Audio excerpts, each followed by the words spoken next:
The following is a special video presentation of the Hennepin County Library.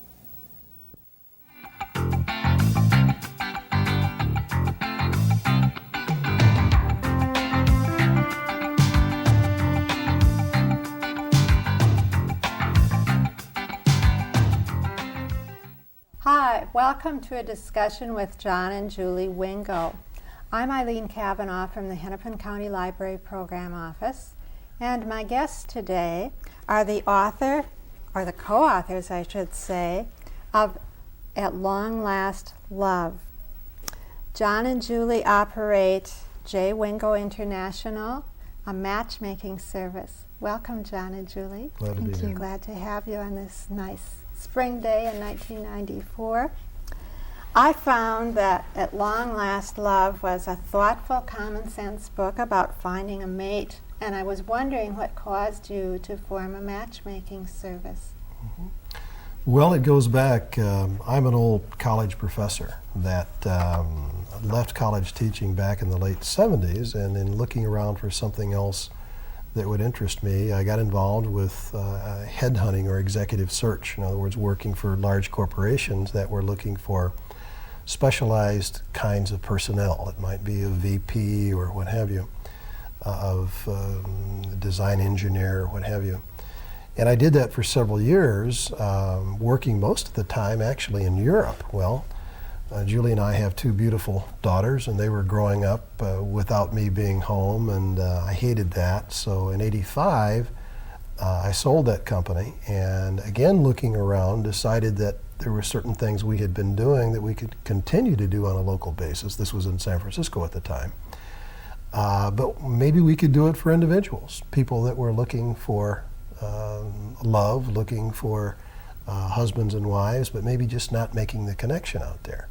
So we ran a little ad in the San Francisco Chronicle, and we said, if you're having trouble looking for a husband or wife or finding one, could you use some help with a phone number? And that's all we said. And the phone rang off the hook. I mean, it was overpowering how many people were finding it difficult to find people out there. So then we formed the business after that. In other words, normally you'd think you'd form it and then go see. But we started out small, but finally spread to most of the major cities on the West Coast, and it's worked out real well for us. Were you surprised, Julie, that you hit pay dirt with that one little ad? I was surprised at the response, that it was so overwhelming from my perspective. I had been single a long time before I had married John, and it's difficult, but again, I didn't know how receptive the concept would be.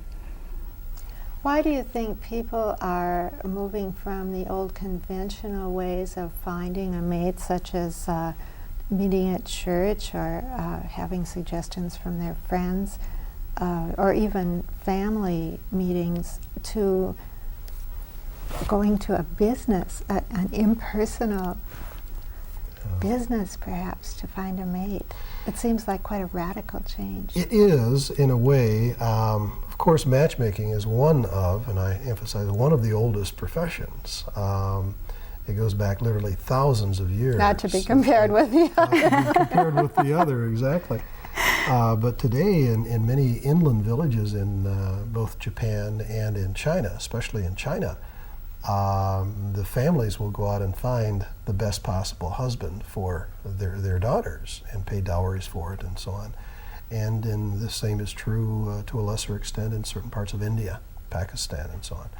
So it's an old profession, but coming back to your question, I think the reason that people are needing help, if you will, today, is that in our culture today, it's become pretty difficult for people over the age of 30s, 30 years of age, that are not involved in the bar scene, and they're frightened of that situation.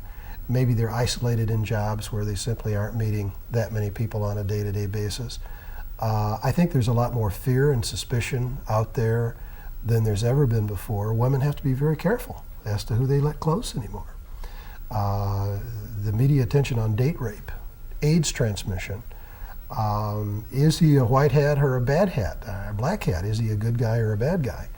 And I think what we see is a trend where women sometimes have over-defended themselves. Now, we have 2 young daughters in the single and in their early 20s, and I want them to be defensive and careful. But I think that we may, in the current generation, some women have almost lost their ability to flirt, what we used to call flirting years ago. And the guy looks back to defend the men for a moment and often is very confused as to where the woman is. Is she available? Is she not available? Because all they see is this neutral mask. They don't see necessarily openness, receptivity. So what we've tried to do in the book is to address how people can find people by first looking within. In other words, evaluating who they are before making this long list of demands as to who the other person should be. So it's almost as if you're saying first you ought to look at yourself before. Absolutely. And I suspect that a lot of people omit that step. Yeah, most people. Most people do, and they come in with their laundry list of checkoffs, and without giving any thought to the appropriateness. For example, women, he has to be over 6 feet tall. Why? If you're 5'11", that's understandable. But if you're 5'4", why are you arbitrarily selecting that as a must-have when you're eliminating so many gentlemen that are really good guys, that are there for the right reasons, that have integrity, and just arbitrarily just selecting an item that shouldn't be that important from our perspective. Do you find a certain amount of superficiality in the first visits? You know, I don't want a man who has a mustache. I want him to be a certain height. I want him to have blue eyes. I want him to be a Roman Catholic. Yeah. I wonder sometimes whether people really know what they're looking for out there. I don't think there's any doubt that if you were to ask most married couples that have a good relationship, whether or not their mate is the person that they envisioned him or her to be or would be, I think you'd find the vast majority would say no. It's funny you'd say that, because I thought he or she was going to be this, and it didn't turn out that way at all, but we're very happily married. And I think there's a lesson there, and the lesson is that I think we sometimes limit ourselves by demanding or requiring characteristics in the other person that don't absolutely have to be there. Another thing, I think that men especially sometimes look to be blown away. They must look at a woman and say, oh wow, it's just like it was when I was 15 or 16 and the hormones are churning. And our experiences over the years suggest that if 2 people, mature adults, will approach a relationship slowly, evaluate the pros and the cons of what that person has to offer, and each date say, yeah, that's not something that I would have ordered had I been able to achieve perfection, but I can handle that because of these 4 things that I like about that person. And if they'll move slowly forward over time with a series of dates, if they ever get to the point ultimately where they have maybe 80% of what they're ultimately looking for, then they probably will have to say that's as good as it probably gets. One of the things I really like about your book is that I think it puts some objectivity into the search for a mate. When you just go out there without any idea of what's happening, people could become blinded by love. Yes. You're familiar with it? Yes, exactly. To sort of counterbalance that, you've suggested that people make a list of what they're looking for before that first date, so that they are able to, in some way, objectively go back and say, does this person meet a lot of what I was looking for or not? I think it's also very important that the list of what they're looking for, the absolutes, non-negotiable must-have, is very short. And then make a second list of all the things that would be nice, the frosting, the nice, he could be this or he could be that, but the first list should be 5 or 6 items, like non-smoking, wants children, integrity probably should be the first one. that we The find. sorts of things that you might say, if I can't have this, I don't want to marry this Exactly. person. But it doesn't really matter if he plays golf or tennis, or he's into classical music or jazz. That part of the relationship is the blending of the couple, where you each brings something special to the relationship, is the fun, exciting part, I think, of exploring further. Someone might say no facial hair. And Julie will say, so if you fall in love, have him cut the mustache off. I mean, it's not necessarily a stopper if he's a good guy. Or I want him to dress a certain way. Well, I'm pretty well dressed today, and she spruced me up after 22 years. You know, there are things that are fairly superficial that can be changed. But if you find just a real good person, there are 4 things that we tell people to look for early in a relationship. Does the time pass very quickly? Do you look up and say, wow, 4 hours on this date, where did it go? It's a big one. People don't think about that, but how fast did the time go? Secondly, did he or she make me laugh? Or did we laugh together, maybe is a better way to put it. Was there some humor there? And not sarcastic humor, not laughing at one or the other, but laughing along with. Did you find certain things in common that caused laughter? The third thing would be that when that other person talks, that you find them interesting. You know, you take away information from what it is that they have to say. You find that fascinating. I mean, we're not talking about coming away and wanting to sit down and write a novel based on what they told you, but at least you find what they have to say intellectually stimulating. And then the third thing, of course, is there has to be some kind of a physical attraction. But be cautious with that one. People sometimes, men usually put physical attraction number 1. Women will put integrity number 1. But also physical attractiveness is important too. We're suggesting make it one of the several things. Don't make it the only thing. Don't make it the dominant thing. Men will walk into a room full of women and they'll pick out the 3 beautiful tall blondes over in the corner, and nobody else gets any discussion, any contact. And we're suggesting if that same guy would turn to his left and talk to this cute little brunette over here that has this twinkle in her eye with a great smile and has a real warm openness to her, who's bright, who makes you laugh, that'll be the person that you'll end up marrying and will be much more successful than the lady standing across the room that has 400 men after her. She's never had to develop any real depth. There's always a man standing around. And if you married her, you probably are in for a very short relationship and a rocky road, or at least the statistics indicate that it will not be as solid a marriage as would be one that is engaged in conversation.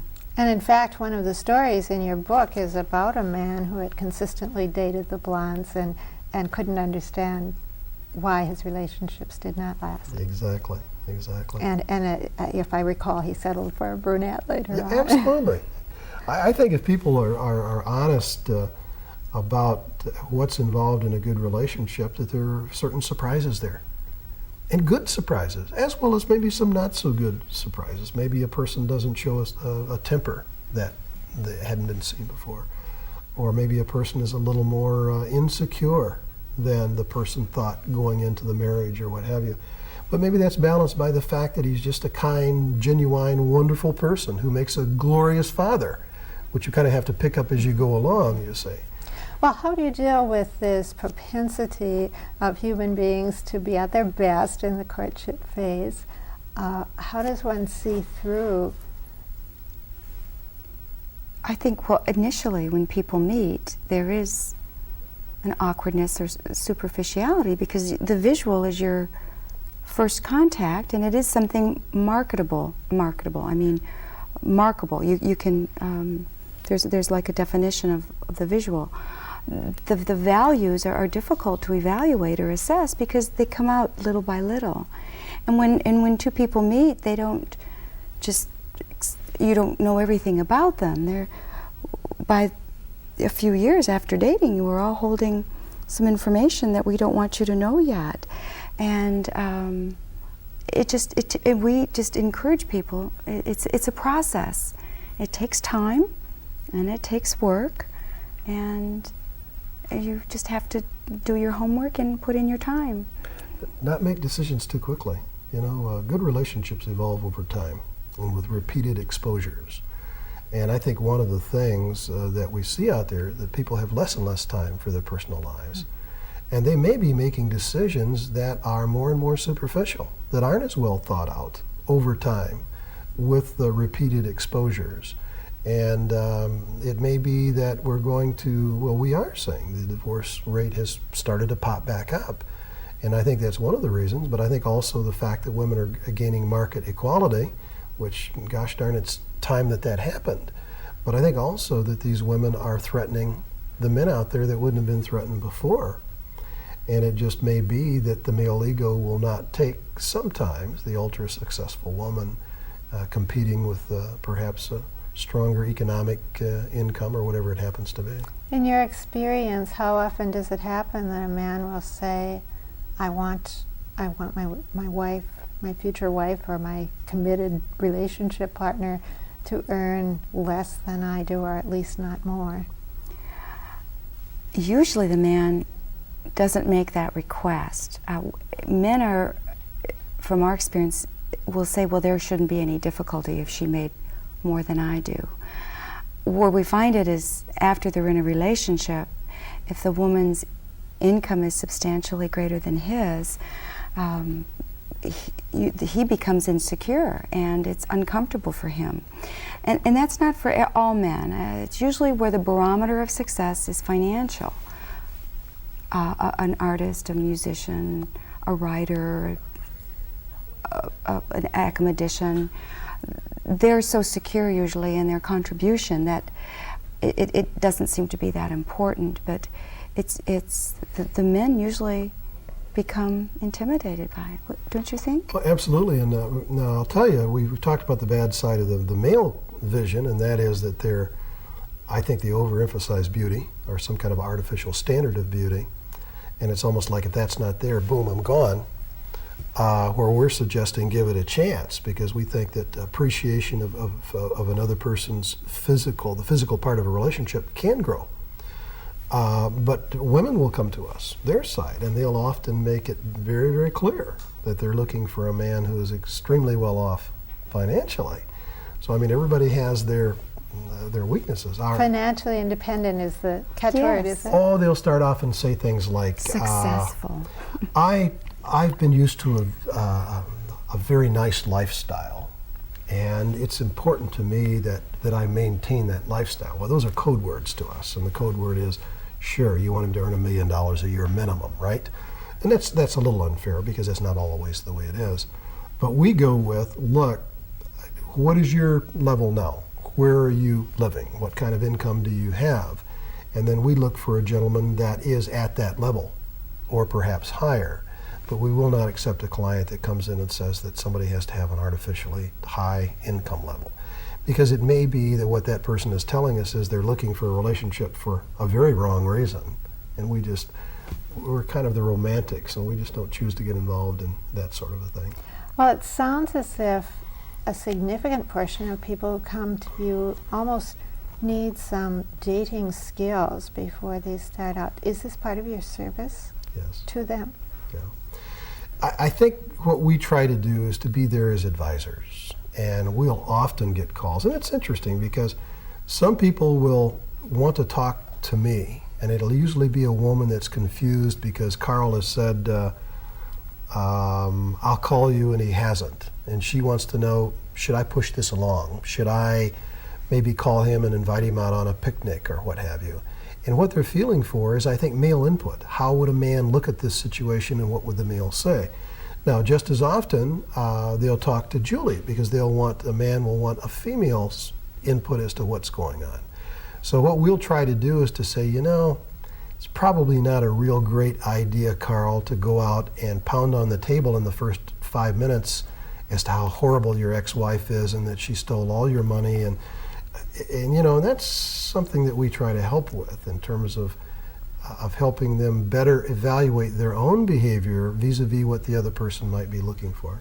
And also so many people, I was surprised how many people are really unaware of like a dating etiquette, why that would be inappropriate. And of course you explain it and they say, oh yeah, well, I don't know why I didn't think of that, or I didn't know why I hadn't already assimilated that in my behavior. But if you think about it, when you do go out on a date, there's no teacher standing over you. There's no one there to say you shouldn't have done this or you did that. And so there's no nice outline telling yes, you. so they're often unaware of how they're being perceived.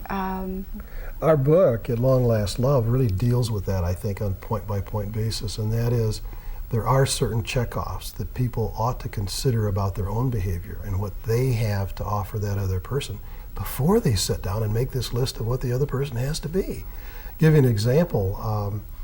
A fellow walked into our office 3 or 4 weeks ago, and he was about 45, and he was admitted he was 35 or 40 pounds overweight, and he had lost all of his hair, and he had had one marriage early and been divorced at age 32.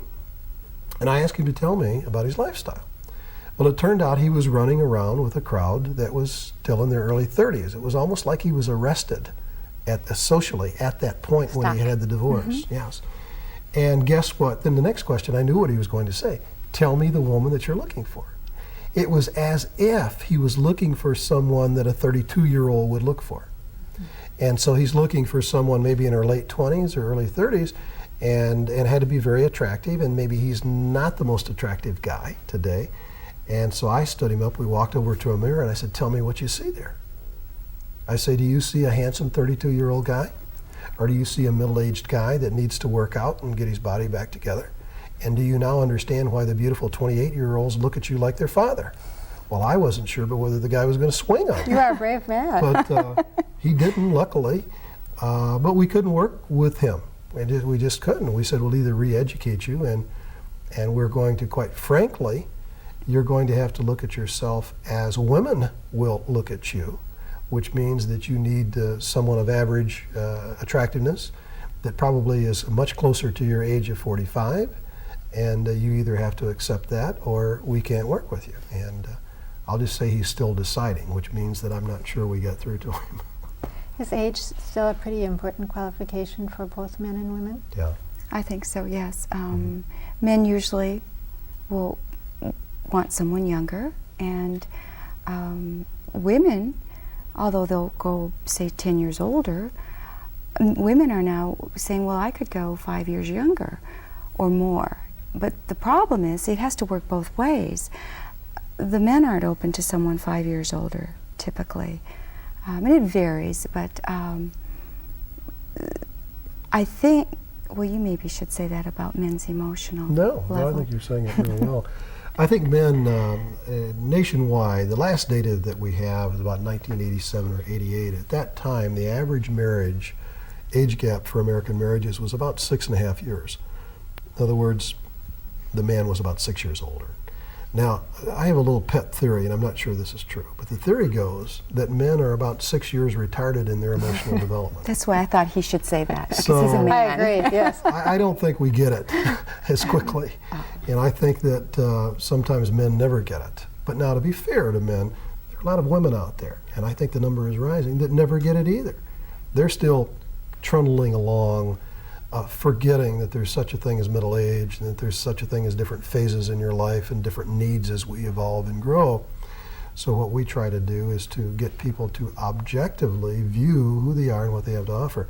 And we're finding already, although the book is brand new, that a lot of the sales are going to mothers, sisters, in other words, people that are trying to help people that are having trouble finding it, because it offers kind of a reference, point-by-point reference, where people can maybe help people that might not be able to help themselves and would reject the information if they read it themselves. Exactly, and it's so much better than saying, what's wrong with you? Why don't you find someone? So you can say, oh, these idiot Wingos, it's right there. You should listen to these people. Then that takes the heat off of the mother that's trying to help, or the sister, the relative, or whatever it is. So. I want to mention one of the other nice structures in this book, I think, in that it talks about that first date, the first encounter, and the issues that come up from that. And then it talks about, do I want to have a second date here? Does the other person want to have a second date? And how you might test that out, again, a little more objectively than you might do with your own devices. And then, perhaps most importantly, moving toward the committed relationship or a more permanent relationship, whatever that might end up being for the couple. So it's sort of this nicely divided structure that people can look at. And I suspect that people dating don't often look at those three portions. They may only look at the first date and think, well, Right. take it from there. Or they may only look at the idea of, is this a guy I can marry, without appreciating the, as you said, the awkwardness of the first date, or without knowing what kind of goes into that whole process. We have something called a 5180 principle, which started out being almost a tongue-in-cheek way to make a point, but we're shocked that over the years more and more people come back and say, you know, I have remembered that above all else. And it goes something like this, that if you were to sit down, a single person sits down and makes out a total list of everything that they're looking for in another human being of the opposite sex. And on that piece of paper, they have two lists, as Julie, I think, referred to earlier, things you absolutely have to have. It should be a short 5 or 6 items only. And then the second list can be anything that your heart desires, like hair color, eye color, 6'4", neurosurgeon, stand on your hands, beekeeper, doesn't matter what it is. Put that down on that sheet of paper. And then as you go to your first date, remember that if you can find about half of that, we say 51% to make a point, then even though you're not blown away physically, even though there are lots of things maybe that the person doesn't appear to have, or quite frankly, to be more accurate, that you don't know yet whether they do have or don't have, integrity. Normally, you have to be around a person over time to find out if there's integrity. But be open to see the person a second time as long as you've got that much there. Now, men especially won't do that often. It's one shot and gone, even though I can sit down afterwards and I can say to them, you've got a lady that's got 65% of what you're looking for. There it is. And she's not an ugly lady, she's a reasonably attractive lady, yet you won't see her again. And guys will sheepishly admit that that's often the way it is. So what we try to do is to tell them, I want you, I sometimes have to get kind of tough with guys, because I know them so well, that I jump on them and say, you will see this lady a second time. You know, if you're going to work with us, otherwise we'll give your money back and we're not going to work with you anymore because you're destined to fail in this thing. And they'll go back, and I can't tell you how many times they'll come back and say, thank you, thank you, thank you, that you forced me to give it a second or a third exposure. Now, to be honest, sometimes they'll go out and say, you idiot, I told you that this wasn't right. It doesn't always work out that way, but a high percentage of it does. Also, when you're on your first date, you're on your best behavior. It's not necessarily how you are perceived on your first date may be very different than how you are on your third or fourth. Exactly. Because more of you is coming out rather than this is how I ought to act, or I just had my hair done, my makeup put on. You know, that isn't really the real me that you see on a day-to-day basis. Well, unfortunately, we've run out of time right at our first date. So, but I do want to thank you both for bringing Our pleasure. It's been fun. Read the book to get the 80%, by the way. I didn't quite get to that. Exactly. Exactly. Exactly. Read the book and have fun. You bet. Thank you.